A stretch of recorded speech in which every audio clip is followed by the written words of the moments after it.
وَإِذِ اسْتَسْقَى مُوسَى لِقَوْمِهِ فَقُلْنَا اضْرِب بِعَصَاكَ الْحَجَرَ. د بني اسرائیلو متعلق الله پاک نعمتونه بیانول دا 8 نمبر نعمت ته د دې خبره د پاره چې رسالت رسول الله صلی الله علیه وسلم اومنه ډیر نعمتونه الله پاک په تاسو باندې کړی دي. یو پاګی کی دا ده و اذ یاد کیا وخت استسقا چې اوب اوغختل موسی علیہ الصلوۃ والسلام لقوم خپل قوم ته اوبو انتظام دل په میدان ته کې ما وکړلو تاسو ابا او اجداد سره خېګړه داسې دی لکه تاسو سره اومنه د نبی علیہ السلام رسالت. فقلنا پس منگو تو ویلے اضربو اوا بیاساک الحجر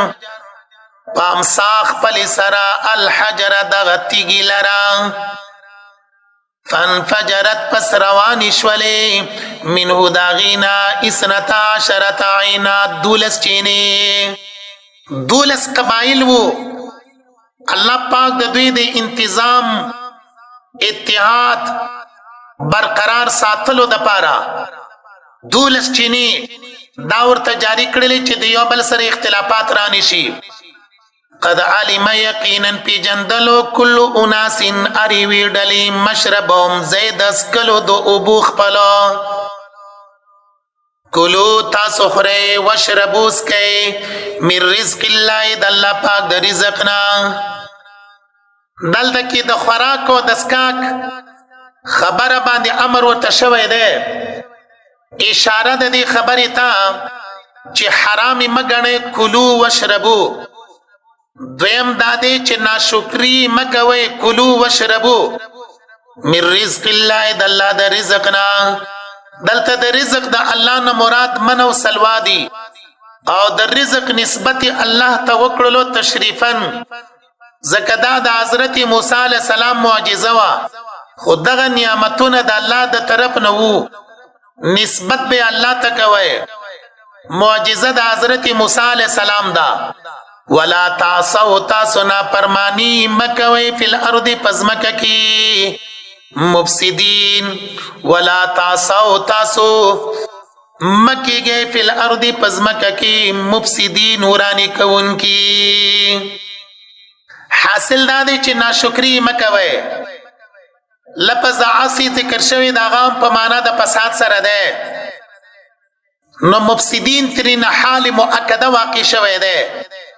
حاصل دا دی چې دا منو سلوا ذخیره کوي ما ناشکری مکوي. ولا تعصوا فی الارض مفسدین. دویم عذاب بیانیږي په بنی اسرائیل باندې. و اذ یاد کا وخت قلتم چې تاسو ویلې یا موسی ای موسی یا موسی الفاظنا معلوم شول چې دا خلق بیا ادب وو. صحابه کرامو په نبی علیہ السلام ته یا رسول الله یا حبیب الله یا نبی الله سره خطاب کولو. دی وی یا موسی لن نصبر ارگز منگا صبر نشو کولای علی طعام واحد په یو قسم خوراکا. آیات مبارکه کې من او سلوات طعام واحدین الفاظ استعمال کړل. دا خو یو خوراک نه وو دو شیزونه وو. کله چې پدې کې تبدیلی نه راتلله نو ځکه دوی علی طعام واحدین الفاظ ذکر کړل چې دا یو قسم خوراک دی. فادعو لنا دعاء غواړه زمونږ د پاره ربک در خپلنا یخرج لنا چرا وباسی مونږ لرا مما دا سنا تنبت الارض چرا شنکوي زمکا. سوال دار ازي چې میوجات فصلونه دارنګي نور چې څو نعمتونه دي دا الله پاک د زمکې نه راشنه کوي. زمکې ته ولی نسبت وکړل شولو د څه په بنیاد زمکې ته نسبت شوی دی؟ جواب دا دی چې دا نسبت مجازي دی. نور د فصلونو میوجاتو راشین کون کې صرف الله دی. من بقلیا د سبزیو داغینا وقصا یا بادرنگو تریو داغینا وفومیا وگی یا غنمو داغینا وعدسیا دالو داغینا وبصلیا پیازو داغینا. د من او د سلوا په مقابله کې ترکارې بادرنګ وګا غنم دال پیاز د دې اشیاء مطالبه دوی وکړه د حضرت موسی علیه السلام نه. قال ورته ویل حضرت موسی علیه السلام اتستبدلون الذي آیات سغواړې هغه شی هو ادنا چې هغه ډیر لاندې دی بالذي په بدله د هغه شي کې هو چې هغه خیر ډیر خده. د منو د سلوا په مقابله کې څنګه تاسو ترکارې او اوګا غنم پیاز دال دغه اشیاء مطالبه کوي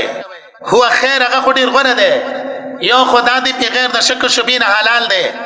دویم دا دې په آسان باندې وافره ملاويږي. دریم دا دې چې صحتمند دی. نو څنګه تاسو د دې شیانو مطالبه کوي؟ اهبطوا تاسو کو شیم مصر یو خارتا فإن لكم یقینا ساوس د پاره دی ما اغه سألتم چې تاسو غوښتلی دي. لاړ شي یو خارتا الته کې دغه شیان په خپل مهنت په خپل کوشش باندې حاصل کړي. وضربت واچولش ولا علیهم په دوی باندې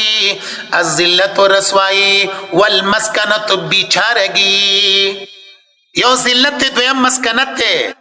ذلت نه مراد خواری ظاهری تو ورسرا، مسکنت نه مراد باطنی تو ورسرا یا خواری د زړه. دا الله پاک په دوی باندې مقرره کړله چې هغه حرس رواغستل د چا د مال د ګټلو د مال د حاصلولو. وبا دوی اختشل بغضب من الله په لوی غضب د الله.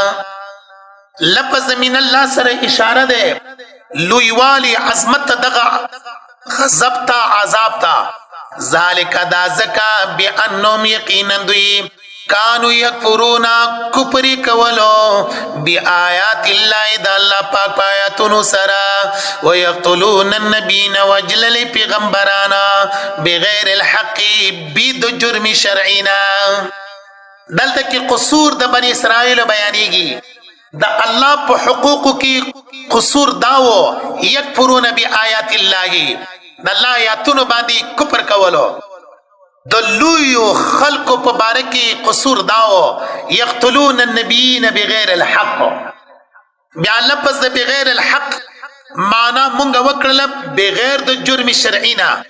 اشاره د خبره تا چې بنی اسرائیل په خپل په دې خبره باندې قائل وو چې نبی مونږ بغیر د جرم شرعینا شهید کوو. جرم شرعی نا حق قتل کول چې داغي په مقابله کې سړی قصاص شي دا یو جرم ده. دویم بدفعلی کول چې شادي شده نارینه زنانه وی رجم شي. دریم ارتداد کول چې زالی د شکوک او د شبهات او نورست بیام ایمان نه راوړي. دا درې جرایم دا سدي چې مجوز دي د پاره د قتل. د دین علاوه بل طریقې باندې قتل کول هغه نارواتی نو ځکه بغیر الحق الفاظ مبارکه بیان شوی دي. ذالک دا بما سو په سبب دا غت باندې وو چې دوی نه پرمانی کولا وکانو یاتدون او دوی تجاوز کوونکی. وکانو دوی یاتدون حدنا وخت دلا حد نه زیاته کولو. وکانو یعتدون و دوی چې حد نه زیاته کولو. پښتو کې به آسان ترجمه دارنګ شي وکانو یاتدون و دوی یاتدون چې حد نه زیاته کولا. ان الذين امنوا والذين هادوا والنصارى والصابئين. دا د مخکې نوع د بنی اسرائیل تتمه ده. اشاره ده خبره تا چې مدار د نجات په ایمان او عمل صالح باندې ده په نومونو باندې کار نکېږي. ان الذين يقيننا كسانا امنوا چاوي ایمان راوړې دي والذين كسانا هادو چې دوی يهوديان دي. موسی عليه السلام خپل ځانونه منسوبي چې مونږ امتيان یو. والنصارى نصارى عيسى عليه السلام ته ځانونه منسوبي چې مونږ دغه امتيان یو. والصابئين صابيانا دا یو ډله ده چې نه مسلمانان نه يهوديان او نه عیسایان دي دستور بندگی به کولا. حاصل دا دی چې په دې نمونه باندې کار نکېږي. مدار د نجات په چا باندې ده. دو خبرې بیانېږي. من آمنا چا چې ایمان راوړلو بالله په الله پاک والیوم الاخر پورز د اخرت باندې وعمل صالحا نیک عملونه کړي وی نیک عمل لرا نه ایمان بالله نه شرکیږي والیوم الاخر پوری ایمان مجمل ایمان مفصل دې سره وعمل صالحا عمل صالح هغه ته وایي چې شریعت هغه جواز ورکړي وي او بیا یې تحسین کړي وي فلهم ایبد دوی د پارا اجرهم ثوابونه د دوی عند ربهم پنځ رب د دوی ولا خوف هیڅ يرپ نوي عليهم په دوی باندې ولا هم يحزنون او نه بدوی غم جنوي دوا الفاظ مبارکه دی یو خوف دویم چې د حزن آخرت مبارک با لا خوف علیهم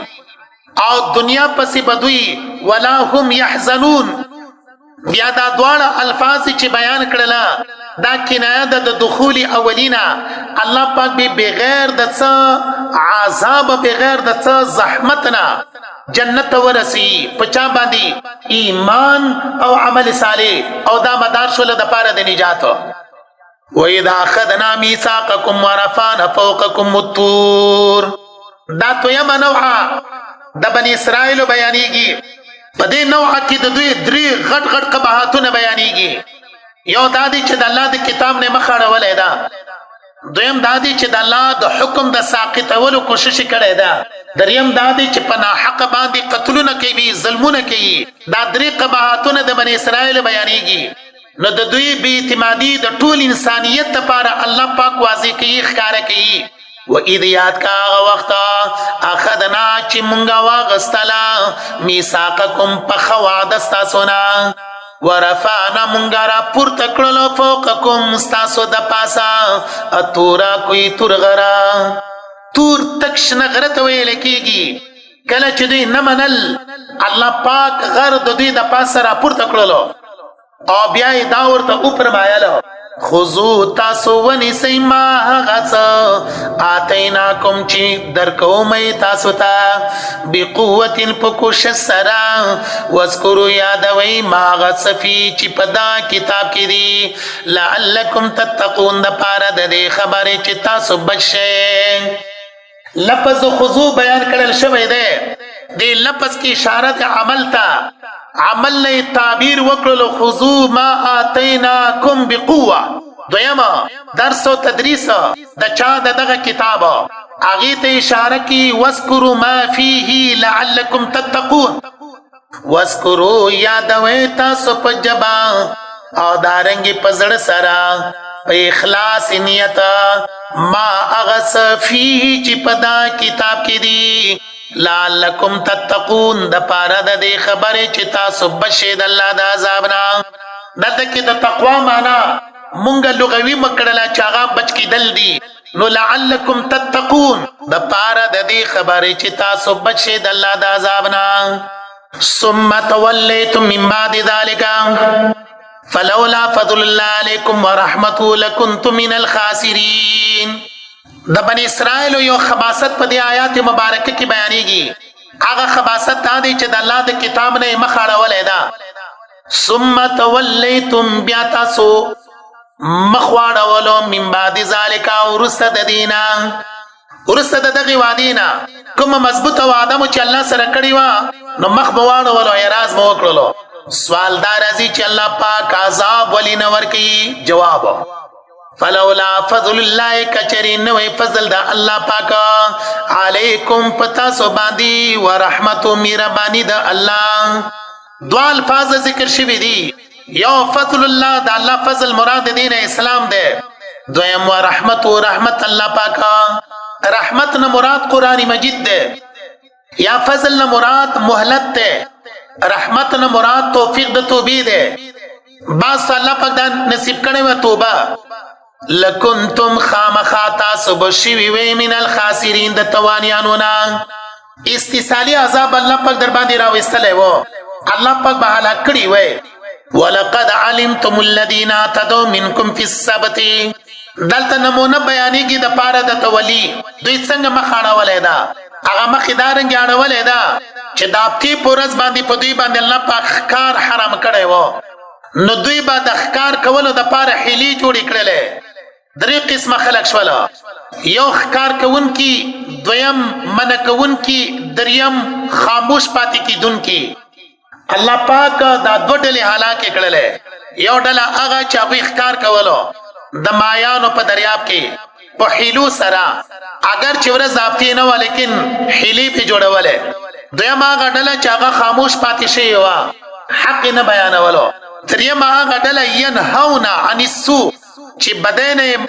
منع کوله. الله پاک دغه دریمه ډله بچ کړله. هغه دوه ډلې الله پاک هلاکې کړلې. ولقد علمتم یقینا تاسو ته معلوم دي الذين كسانا اعتدوا چې تجاوز کولو منکم ساسونا فی السبت پورز د هفتې باندې. هفتې پورز باندې په دوی باندې ښکار ممنوع، دوی په حیلو بانو سره کولو. فقلنا لهم پس ویلې دوی ته کونو شی تاسو قردتن بیزوګیان خاسئین ذلیلا. خسع اصل کې شړلو ته وایي، لکه څوک چې سپی د خپل ځان نه شړي.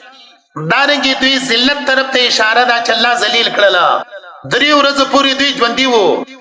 3 ورځې نه وروسته الله پاک هلاک کړله. ځکه کوم قومونه چې معذب شوي دي د هغوی نسلونه نشي پاتې کېدلی،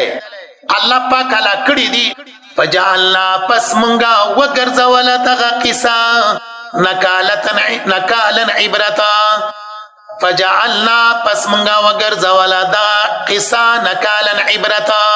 لما بین یدیا هغه چا لره چې موجود وو،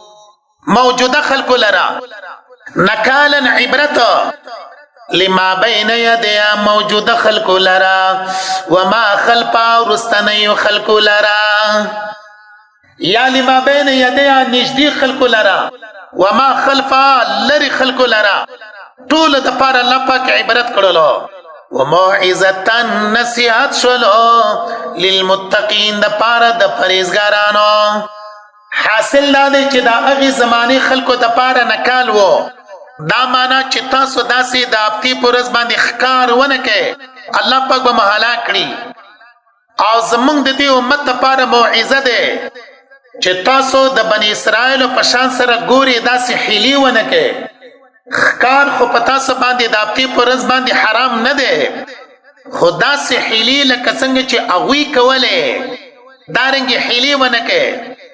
نو د هغه قومونو دپاره نکالنې بیان کړلو. د امت محمدی صلی الله علیه وسلم د پاره موعظه بیان کړله. دا یو قباحت او نمونه ده، قباحت بیان کړله. دویم قباحت دوی داو چې د الله د حکم د ساقطولو کوشش کولو. بر اسرائیلو د خصي بندگی کړې وه او د هغه سره یې مینه په زړونو کې راغلې وه. د خصي د بندگی د غوا د بندګۍ نه د دوی د زړونو د اړولو دپاره او د دوی په زړونو کې د دې خبرې د کېښودلو دپاره چې دا معبود نشي کېدلی، معبود صرف یو الله دی. د دوی د عقیدې د مضبوطولو دپاره چې دا زمونږ معبود نه دی، نه وو او نه به وي. حکم ورته وشولو چې تاسو یو غوا حلاله کړئ. نو دوی تعنتن عنادن د دغې غوا په باره کې سوالونه، اعتراضونه، بحثونه، مناظرې شروع کړلې. هغه دلته کې بیانېږي. وَإِذْ یاد کا وخت قال چې ویلې موسی علیه السلام لقومي خپل قوم ته ان الله یقینا الله پاک یامرکم امر کوي تاسو ته. لفظ یامرکم کی اشاره و دې خبرې ته چې دا راتلونکې خبره ضروري ده. په دې کې چونو چورا مه کوئ، ضرور به ضرور په دې باندې عمل وکئ. هغه خبره څه ده؟ هغه خبره دا ده تذبحو چې حلاله کړئ تاسو بقرة یوه غوا. سوال د دې غوا د حلالولو حکم ولې وشولو؟ جواب دا دی مختلف تفسیرونه دي. څوک د قتل واقعه بیانوي چې مقتول په هغې باندې معلوم کړلی شي، خو اصل خبره مفسرین فرمایي د دوی د معبود د توهین دپاره چې موږ د غوا بندګي کوله دا مو خدای ګڼلو، اوس یې پخپله چاړي باندې حلالوو. نو د دوی د زړونو نه به محبت وځي، او د دوی د معبود په توهین راشي چې دا زمونږ معبود نشي کېدلی ځکه ورته حکم وشولو تذبحو بقره چې حلاله کې یوه غوا بغیر د تورې سپینې نه بغیر د ځوانې او د زړې نه الله پاک ورته آسانه خبره وښودله تذبحو بقره قالو دوی وویلې اتتخذونا هزوا آیا څه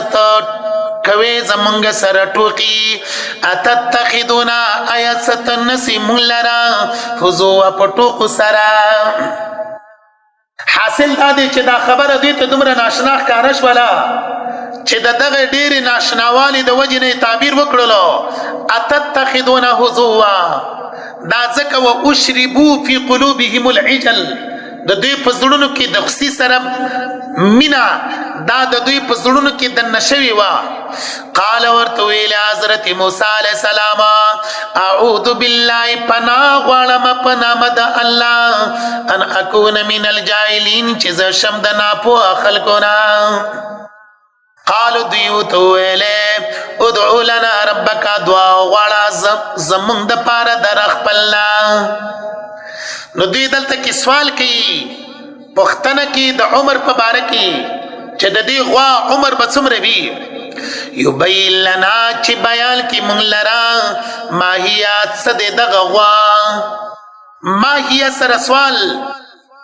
د حقیقت شی نه قاعده کلیه نه ده دلته کې ماهیات څه دی دغه غوا یعنی څه دی عمر د دغه غوا نو لفظي ترجمه به په پښتو کې دارنګ شي ماهیات څه دی عمر د دغه غوا قال ورته وویل حضرت موسی علیہ السلام انه یقول یقینا الله پاک وای ان بقره دا یو غوا ده لا پارد ند زړه ولا بکر او نه نوی ځوانه ده فاردون په معنا د زړی سره ده چې د خپل همزولو نه قطع شي ځکه فارد کې معنا د قطع پرته ده زړی معنا مزه وکړه په پښتو کې ولا بکرنا او نه نوی ځوانه ده عوان درمیانه ده بین ذالک پمینز دی دواړو کې ففعلوا تاسو وکئ ما تؤمرون سچ تاسو حکم کولای شي آیات مبارکه ما تؤمرون باندې ختم کړل دیته تجدید د امر وای تاکید د پاره تجدید د امر شو قالوا ادعوا لنا ربك يبين لنا ما لونها دا دویم سوال د چا د بنی اسرائیل ده په بار د رنگ د چا کې د دغه غوا کې دام په تعنت باندې بنا سوال و ضد وجنا قالو دوی ویلې ادعو لنا وغواړه زمونږ د پاره ربک در خپلنا یبین لنا چې بیان کې مونږ لره ما لونها څه دی رنګ د دغې غوا قال ویل حضرت موسی علیه السلام انه یقینا یقول وای الله پاکه انها بقره یقینا دا یوه غوا ده صفراء تک زیړه ده فاقع اللونها تیز دی رنګ د دغې غوا تسر الناظرین خوشالوی کتن کو لرا آیات مبارکه کی صفرا الفاظ بیان شولا تک زیڑ رنگ ده د زیڑ رنگ والا غواز ک الله پاک ورته منتخب کړلا چې دوی د کوم خصی بندگی کړي واغه ورته سامری د سرو زرو نه جوړ کړي واغام زیڑ و کله چې دوی ډیر سوالونه کول دارنګي الله پاک سختیوم په دې باندې را وستله فاقع اللون خالص ته رنگ د دغه غوا تسر الناظرین خوشالوی کتن کلرا دا دو سوالونه تر دې پوری تعنتن ذکر شوله دریم سوال د بنی اسرائیل قالو دوی اویلی ادعو لنا وغواړه زمونږ د پاره ربک در خپلنا یبین لنا چې بیان کی مونږ لره ماهیات څه صفت دغې غوا ان البقره یقینا دغه غوا تشابه ګډه وډه شوې ده علینا په مونږ باندې و انا یقینا مونږه انشاء الله که رضا شي د الله پاکه لمهتدون خامخا لار دن کیو دغی غواتا دلته کې د صفت پختنه وکړه چې زیړ رنگ والا غوا چې نه زړه وي او نه نوي ځوانه وي داسې غواګانې خو ډېرې دي تشابه علینا خو صفت به څنګه وي چې مونږ دغه غوا ته لار بیا مومو مفسرین فرمایي چې په برکت انشاء الله باندې الله پاک دوی ته انابت چې دا نصیب کړل او دغه رنگ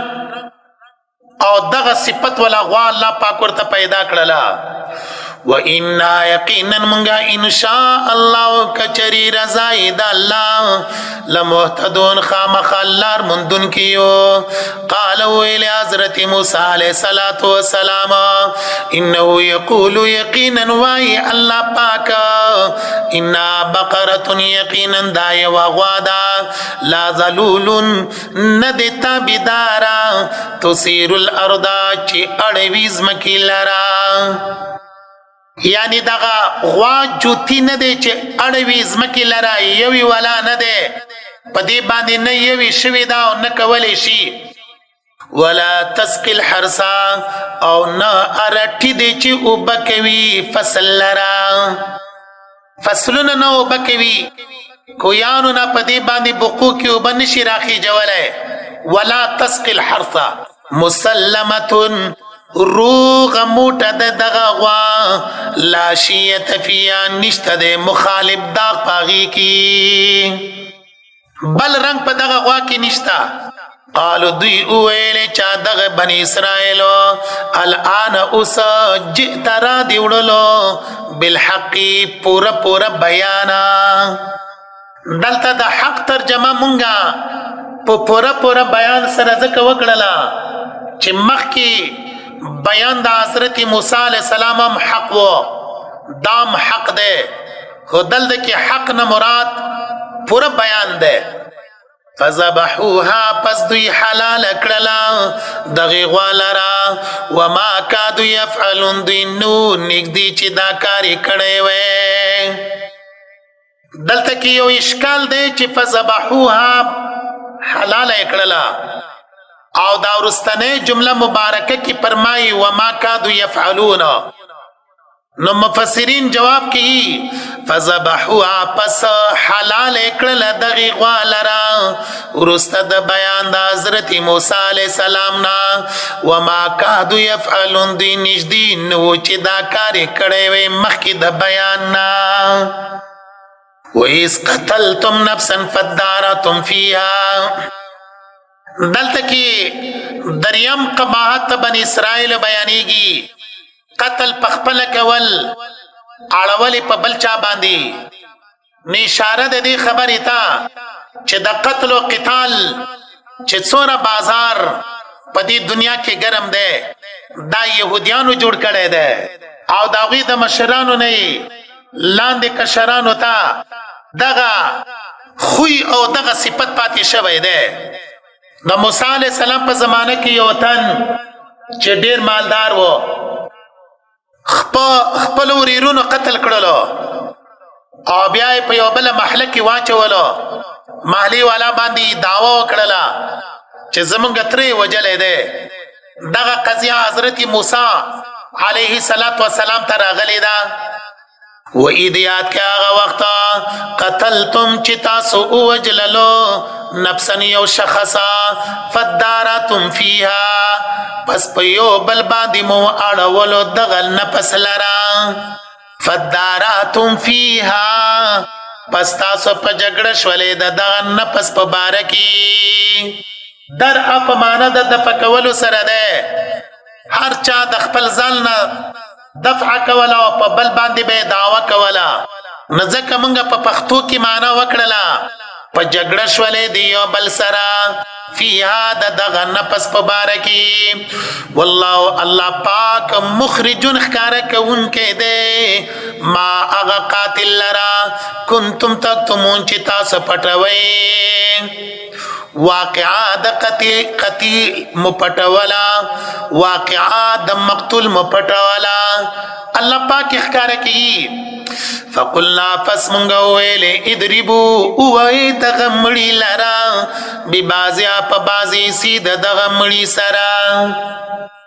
دلته مختلف توجیهات مفسرینو کړي دي. دا غي غوا واقعا بیان کړي دا چې د دې مړي د رجوندي کوله د پاره هغه ذبح شوی وا او به بعضیا کې هغه ته ضمیر راځي ده. خو غره خبره مفسرینو دارنګ کړي دا چې دا واقعا په اس سره ذکر ده، مخکې واقعا په اس سره ذکر ده. دا جدا جدا قباحتونه د بنی اسرائیل دي او دلته کې بی بعضیا کې ضمیر نفس راځي ده، نفس مؤنث ته د دې وجه ضمیر ورته صحیح شولو او هو کې ضمیر راځي د دغه مړی ته او دغه شخص ته. فقلنا پس مونږ ته ویلې ادربوه او دغه مړی لرا به بازیا په بازی سي دغه مړی سره کذالک دغه سی یحیی الله والله پاک راجوندی کوي الموت امړو لرا په قیامت کې. یحیی الموتا کی دلیل د پاره د باس بعد الموت لکه دغه مړی راجوندې کړلو دارنګه الله پاک با پورس باندې ټول مړی راجوندې کی. نو د موسی علیه السلام د زمانی د مړی راجوندې شولو خپل قاتلینو تعینی وخدلو چې پلان کی وجل یم بیا په خپل مړ شوی ده. ويريكم خایت استا الله پاکا آیاتی دلائل د قدرت خپل لعلکم تعقلون د پاره د دې خبره چې تاسو پوه شئ. لعلکم تعقلون دا پیدا شول د پاره دا ويريكم آیاته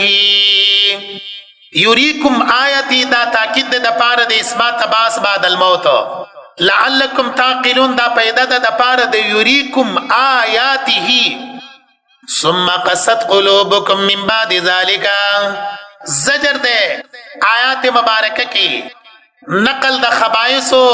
د بنی اسرائیلو د مشرانو کشرانو ته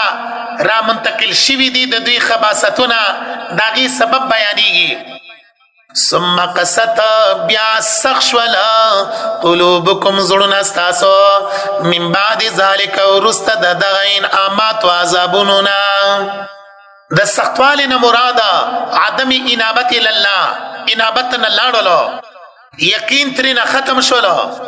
د عبرت نه لری شولا واز ور باندې اثر نه کوي. ثم قست بیا سخشول قلوبکم زړونه استاسو من بعد ذالک ورست د نعمتوننا فهي فزدا زړونه استاسو کل حجاره پشان د تیګو دي. وسپنی سره تشبیه ورنکړه تیګو سره ورکړه زکه وسپنه هغه په اور باندې نرمیږي ستاسو زړونه داسې سختي لکه تیګه نرمش پکې ناراضي او اشد قسوه بلکې زیات په سختۍ کې د تیګونا. و ان من الحجاره یقینا بعض د تیګونا لما خامخا اغدی يتفجروا چې جاری کیږي منه داغینا الانهار نهرنا. و ان من یقینا بعض د تیګونا لما خامخا اغدی یشقق چې سری کیږي یشقق چې سری کیږي فیخرجوا پسرا وزي منه داغینا الماء اوبا. و ان من یقینا بعضی دتی گنا لما خامخا اغدی یهبتو چرار غړي من خشیت الله یرید الله نا. آیات مبارکه کې درې قسمتي کی بیان شوله اشاره د چتیږي اثر قبلوي ستاسو زړونه اثر نه قبلوي فهي كالحجاره او اشد قسوه. وما الله ندی الله پاکا بغافلین خبر اما دا سنا تعملون چی تاسوی کوئی. افتطمعون ان یؤمنوا لکم وقد کان فریق منهم یسمعون کلام الله. دا مخی نوا دا بنی اسرائیلو چی کم بیان شولا داغی تتیمه پدا الفاظو سرکی حاصل داده چی اے مومنانو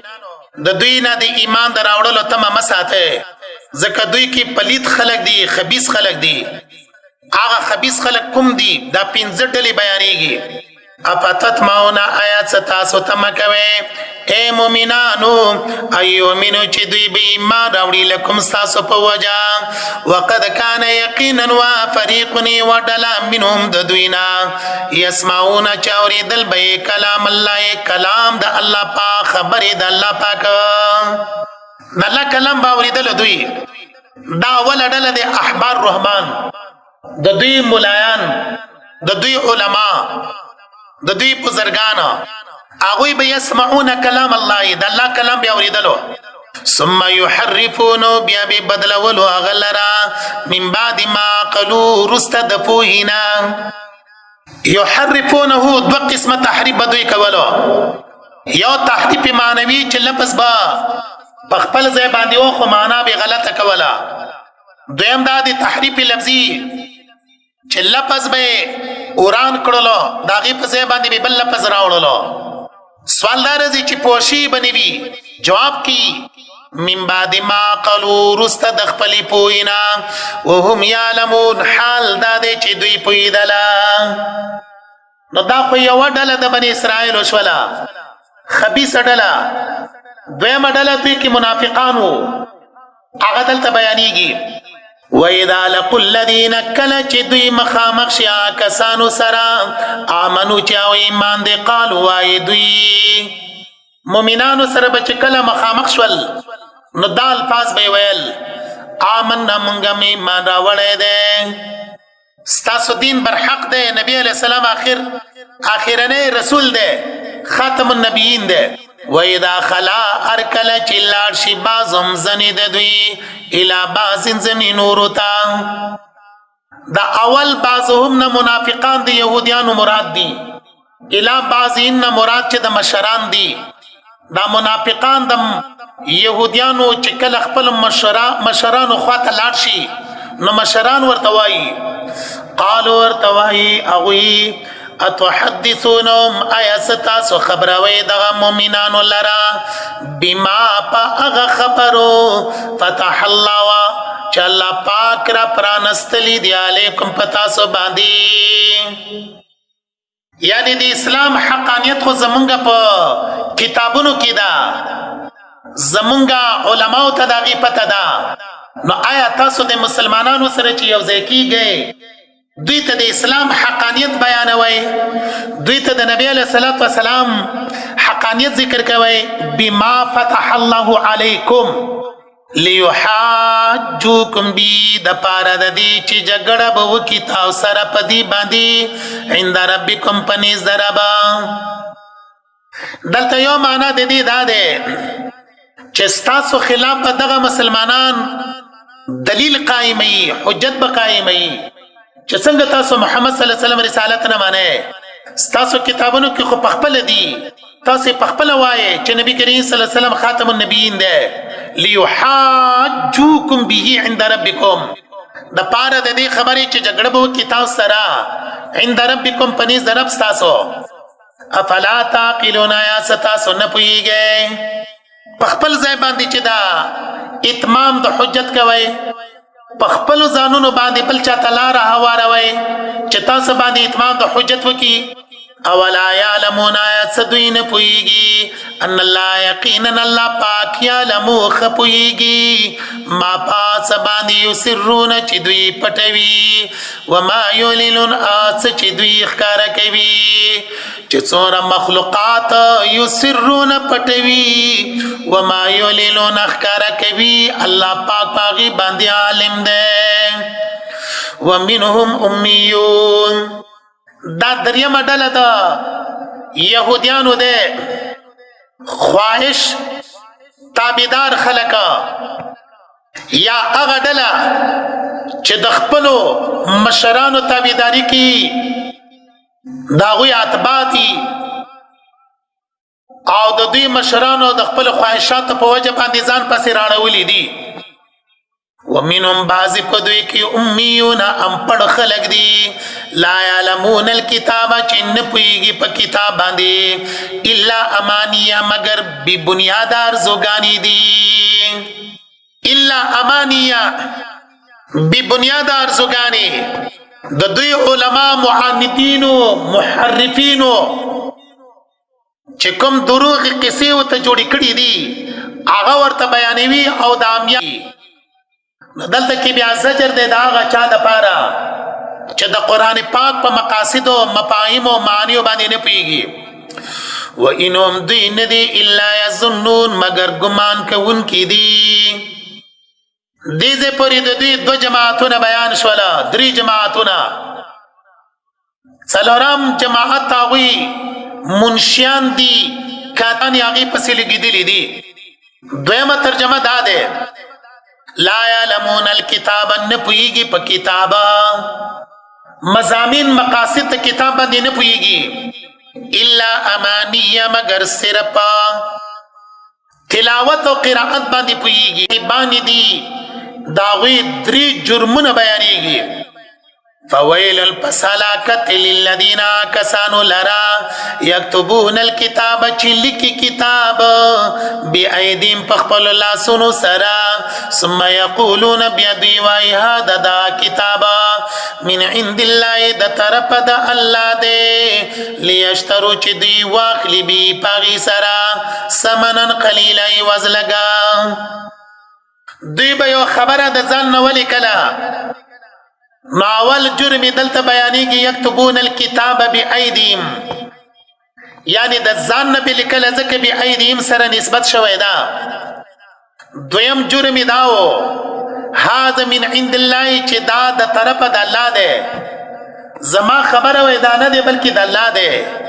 د ځان نه به دروغ جوړ کړل بیا په نسبت کولو هذا من عند الله دریم جرم دا دی لیشترو د پاره د دې خبرې چې دوی واخلي بي پاغي سره ثمنن قلیله عوض لګا سوال دا دی چې که ډېرې پیسې ډېر عوض واخیستلو نو جایز وي جواب دا دی چې ټوله دنیا په مقابله د آخرت کې قلیله نو ځکه آیات مبارکه کې لیشترو به ثمنا قلیلا الفاظ مبارکه بیان شولو فویل لهم پس علاکت دوی لرا مما دا سنا کتبت چلیکل کړي دی ایدیم لاسونو د دوی وویل لهم علاکت دوی لرا مما یکسبون دا سنا چې دوی کوي کله چې درې جرمونه یې کړي و الله پاکه آیات مبارکه کې فویلن یو ځلې فویلن دوباره وویلن دریم ځلې دوی د پاره عذاب بیان کړله درې جرمونه درې کرتې لفظ د ویل د دوی د پاره الله پاک بیان کړله پنځمه ډله د بني اسرائیل بیانېږي وقالو دوی وایي لا تمسنا النار هرګزه اوبه نه رسېږي مونږ ته اور الا ایاما معدوده مګر یو څو ورځې شمارل شوي دوی ویل چې مونږ به همیشه دپاره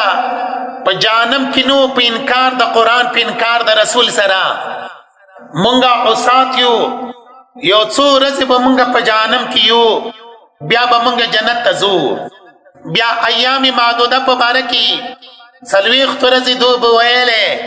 چې زمونږ پلار او نیکه د خصي بندګي څلوېښت ورځې کړې ده څلوېښت ورځې به مونږ په جهنم کې یو